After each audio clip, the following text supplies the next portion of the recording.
हाँ भाई, तो ये केमिकल काइनेटिक्स में टॉपिक हमारा चल रहा था, रेट ऑफ रिएक्शन हमने पढ़ लिया था। और बेटे रेट ऑफ रिएक्शन के बारे में हमने कल आपको एक चीज बताई थी, आवाज नहीं, किसी रिएक्शन का जो रेट है वो रिएक्टेंट के कंसंट्रेशन के डायरेक्टली प्रोपोर्शनल होता। The rate of reaction is directly proportional concentration of reactant और प्रोडक्ट, ठीक है, अकॉर्डिंग टू रेट लॉ, याद रखना। अच्छा, यदि इस सिग्नल को हम रिलीज करते बेटा तो क्या आ जाता है, ये जो K है वो क्या है, here K is rate constant. K क्या है, K इज रेट कांस्टेंट, जिसको हम बोलते हैं वेग स्थिरांक, ठीक है, जहां K जो है वो रेट कांस्टेंट यानी वेग स्थिरांक। अब इसमें molecularity of reaction and order of the reaction आता है। What is the molecularity of reaction, सुन लीजिए, एक टॉपिक हमारा है मोलिकुलरिटी ऑफ रिएक्शन।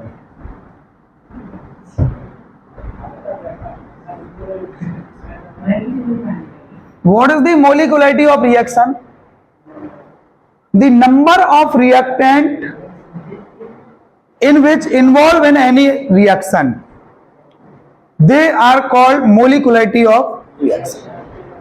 यानी किसी रिएक्शन में जितने रिएक्टेंट इन्वॉल्व हैं, जितने रिएक्टेंट भाग ले रहे हैं, उनकी संख्या को ही मोलिकुलरिटी ऑफ रिएक्शन कहा जाता। कुछ समझे?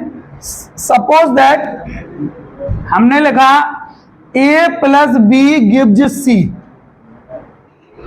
कितने रिएक्टेंट हैं, तो इसकी मोलिकुलरिटी क्या होगी, that is bimolecular reaction.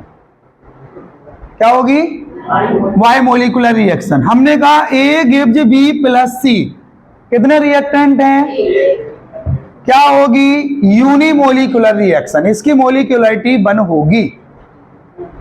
Number of reactant, reactant की क्वांटिटी को ही, रिएक्टेंट की संख्या को ही, अभिकारक अणुओं की संख्या को ही उसकी मोलिकुलरिटी यानी आणविकता कहते हैं। मोलिकुलरिटी को हिंदी में बोलते हैं आणविकता, किसी रासायनिक अपक्रिया की आणविकता, ठीक है सर, समझे या ना।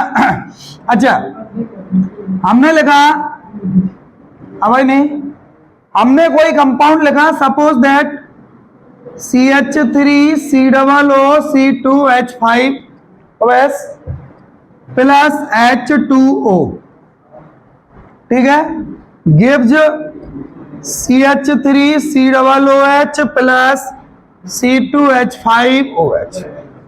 कितने रिएक्टेंट दिख रहे हैं, एक और एक 2, तो इसकी मोलिकुलरिटी कितनी होगी, 2। That is molecularity of reaction. अब हम आते हैं दूसरा पॉइंट जो हमारा है, that is order of reaction.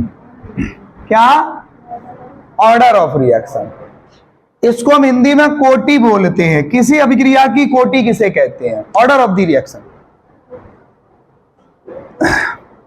Rate determining step सुना है ना, सुना है ना।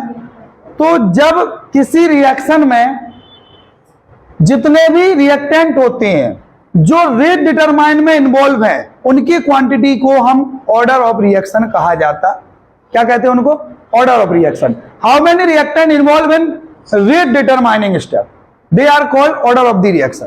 सपोज दैट हमने आपको बताया था अभी, जैसे ये लिखा, तो बोलो इसमें रिएक्टेंट कितने हो गए, अब 2A प्लस B, तो 2 और 1 3 रिएक्टेंट हो गए। अब इसमें रिएक्टेंट 3 होगा तो इसकी मोलिकुलरिटी कितनी हो गई, और इसका ऑर्डर कितना है, ऑर्डर भी इसका 3 ही होगा। अभी याद रखना, क्योंकि ऑर्डर को हम देखकर, किसी रिएक्शन को देख के नहीं बता सकते।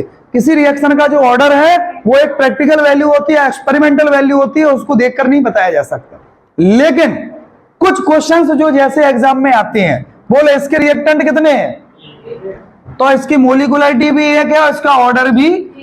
बट अब यहां देखो, आ जाओ, जब कभी रिएक्शन में ये वाटर इन्वॉल्व हो जाता है तो जो वाटर का कंसंट्रेशन है वो रिएक्शन पर डिपेंड नहीं करता। Concentration of water does not effect of the reaction, ठीक है। वाटर का कंसंट्रेशन, जल का कंसंट्रेशन, पानी का कंसंट्रेशन रिएक्शन पर डिपेंड नहीं करता है, तो इसलिए ये ऑर्डर में इन्वॉल्व नहीं होगा। अब पानी को छोड़ दो तो कितने रिएक्टेंट बचे, तो इसका ऑर्डर जो है, इसकी कोटि जो है वो एक होगी, लेकिन इसकी मोलिकुलरिटी कितनी होगी, आणविकता कितनी होगी, 2। जल के लिए है ये, केवल वाटर के लिए है ये, याद रखना, ये क्वेश्चंस आते हैं। अच्छा, मोलिकुलरिटी जो है वो 1 2 3 4 डॉट डॉट डॉट हो सकती, बट मोलिकुलरिटी आणविकता कभी 0। अच्छा, वाई मोलिकुलरिटी अब नॉट 0, मोलिकुलरिटी 0 क्यों नहीं हो सकती यार भैया, आणविकता 0 क्यों नहीं हो सकती, क्योंकि यदि रिएक्टेंट नहीं होगा तो फिर रिएक्शन कैसे होगी, और जब रिएक्टेंट नहीं होगा तो रिएक्शन कैसे होगी, और रिएक्शन नहीं होगी तो हम उसमें क्या निकालेंगे, मोलिकुलरिटी, और क्या निकालेंगे, ऑर्डर। ठीक है सर, लेकिन ऑर्डर 0 भी हो सकता है, 0 भी हो सकता है, नेगेटिव वैल्यू भी हो सकती है, 1/2 1/3, ठीक है, वैल्यू हो सकती है, बट ये मोलिकुलरिटी, ये चीजें नहीं हो सकती। क्लियर। अब आएंगे थोड़ा सा आगे, थोड़ा सा यदि आगे आएंगे बेटे, अब नहीं, थोड़ा सा यदि आगे आएंगे तो जो ऑर्डर ऑफ रिएक्शन होता है ये अपने सिलेबस में 2 टाइप का है। ठीक है, थोड़ा इनके बारे में देख लेंगे, इनकी यूनिट होती है। एक है जीरो ऑर्डर रिएक्शन, कौन सी है ओवैस, जीरो ऑर्डर रिएक्शन। दूसरी है फर्स्ट ऑर्डर रिएक्शन, कौन सी ओवैस। तीसरी है सेकंड ऑर्डर रिएक्शन। कोई दिक्कत, first order reaction, zero order reaction, first order reaction और सेकंड ऑर्डर रिएक्शन। ठीक है, इसका ऑर्डर कितना होता है, इसका और इसका, इनकी यूनिट है जो आपके बोर्ड एग्जाम में 1 नंबर या 2 नंबर दे देती है, केवल इनकी यूनिट ही 1 या 2 नंबर बना देती है। इसकी यूनिट जो होती है बेटा वो होती है मोल लीटर इनवर्स, और इसकी केवल होती है, और ये जो लीटर का इनवर्स है वो कहा जाता है मोल इनवर्स लीटर। ऑप्शन में क्वेश्चन आते हैं, ठीक है। What is the unit of zero order reaction, mole litre inverse second inverse. What is the unit of first order reaction, only for second inverse. What is the unit of second order reaction, mole inverse litre second inverse. ठीक है, ये अच्छी तरह से पढ़ना है आपको। थोड़ा सा डेरिवेशन के बारे में चर्चा करेंगे। डेरिवेशन होती है बेटा अपने सिलेबस में केवल जीरो और फर्स्ट ऑर्डर की है। थोड़ा सा आपको जीरो ऑर्डर के बारे में पहले बताते हैं, फिर फर्स्ट ऑर्डर के बारे में बात करते हैं।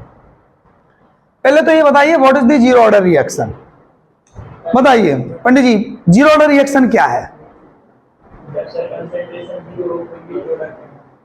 जब किसी केमिकल रिएक्शन, कोई भी केमिकल रिएक्शन किसी भी रिएक्टेंट के कंसंट्रेशन पर डिपेंड नहीं करती है, कोई भी रिएक्शन किसी भी रिएक्टेंट के कंसंट्रेशन पर डिपेंड ना करे, मतलब उसका कंसंट्रेशन क्या हो, जीरो हो। ठीक है, तो वो कहलाती है जीरो ऑर्डर रिएक्शन। हम मान रहे हैं suppose that a reaction is A gives product, क्या कहा हमने, ए से प्रोडक्ट बन गया। ठीक है सर। अच्छा, इनिशियल टाइम अभी जीरो है, ठीक है सर, रिएक्टेंट ए है तो प्रोडक्ट अभी क्या है, अभी रिएक्शन स्टार्ट नहीं हुई तो प्रोडक्ट क्या है, अभी भैया जीरो है। आफ्टर टी टाइम रिएक्टेंट क्या बन गया, सॉरी प्रोडक्ट क्या बन गया, एक्स, कहां से निकला, लेकिन क्या हम जीरो ऑर्डर रिएक्शन पढ़ रहे हैं तो क्या वो ए के कंसंट्रेशन पर डिपेंड करेगा, नहीं, क्योंकि ये जीरो ऑर्डर रिएक्शन यानी ए का कंसंट्रेशन क्या होगा, जीरो होगा। अच्छी बात है, ठीक है। तो हम अकॉर्डिंग टू रेट लॉ बताते हैं पहले, according to rate law. Rate law क्या कहता है, rate directly proportional to concentration of reactant और प्रोडक्ट, लेकिन हम जीरो ऑर्डर पढ़ रहे हैं तो इसका कंसंट्रेशन क्या है, सिग्नल रिलीज किया अपन ने तो क्या हो गया, जब किसी वैल्यू की पावर जीरो हो तो वो यूनिट मतलब 1 होता है, उसकी वैल्यू क्या होती है, किसी भी संख्या की जो पावर जीरो होता है तो उसकी वैल्यू क्या मानी जाती है, 1, तो इसकी जगह पे 1 रख देंगे तो आपका क्या बचेगा, R इक्वल, ठीक है सर। अच्छा, यदि हम थोड़ा सा आगे बढ़ेंगे इसमें तो हम लिखेंगे according to chemical kinetics. Chemical kinetics में क्या कहा गया है कि R इक्वल dx अपॉन, ये पढ़ चुके ना अपन पीछे, R equal dx upon dt। NCERT में इसको और थोड़ा सा सरल किया गया, अभी तो अपने बोर्ड के हिसाब से बता दे रहा है। R इक्वल dx अपॉन, यानी R की जगह पे वंस क्या रख देना है हमको, R की जगह पे क्या रखना है, dx अपॉन dt। ये R की वैल्यू है पूरी, dx अपॉन यहां रखेंगे तो ये हो जाएगा dx अपॉन dt इक्वल, ये के है, R की जगह पे dx अपॉन dt आ गया। भैया dt को हम यहां ट्रांसफर करेंगे तो क्या हो जाएगा, dx इक्वल के इंटू, ये अपॉन में था इस तरफ आया मल्टीपल में चला गया, इसको हमने दे दिया इक्वेशन नंबर। अब इसका क्या करेंगे, इंटीग्रेशन ऑफ दिस इक्वेशन। अब हम क्या करेंगे, integration, integration of equation number first. Integration करेंगे बेटे तो आप लोग जो बायो के स्टूडेंट हैं उन्हें थोड़ी सी समस्या हो सकती है, बट मैथ के स्टूडेंटों को लगभग इंटीग्रेशन आता होगा। ठीक है, ठीक है। ये डी आपका हट जाएगा यहाँ पे, तो ये बचेगा x इक्वल के टी और प्लस आप कोई भी इंटीग्रेशन कांस्टेंट लगा देंगे। यहां पर जो c है वो c क्या है, c इज इंटीग्रेशन कांस्टेंट।